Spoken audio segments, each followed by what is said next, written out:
Sa malawak na karagatan, may isang ibon na may sikretong sako, mas malaki ito kaysa sa iniisip mo, hindi lang ito tuka, kundi isang buong arsenal para sa pangangaso. Paano nito nahuhuli ang napakaraming isda sa isang iglap?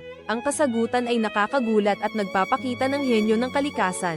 Handa ka na bang malaman ang lihim na ito? Ang hindi kapani-paniwalang sako sa ilalim ng tuka ng pelican ay hindi lang basta lalagyan. Ito ay isang buhay na lambat na kayang kasyahin ang hanggang 12 litro ng tubig at isda. Sa mabilis na paglubog, ginagamit nila ito para salain ng tubig at makuha ang pagkain. Isang perpektong halimbawa ng evolusyonaryong disenyo, na ginagawa silang epektibong mangangaso. Kahanga-hanga ang bawat huli, mula sa kalangitan, sumisisid ang pelican ng biglaan, at sa isang iglap, libu-libong isda ang nagiging biktima. Bawat galaw ay kalkulado, bawat paghuli ay isang sining. Ang disenyong ito ng kalikasan ay hindi lamang epektibo kundi isa ring patunay ng henyo sa likod ng ebolusyon, isang perpektong makina, isang tagumpay sa mundo ng mga hayop, na nagpapakita ng kagalingan ng adaptasyon sa ating planeta.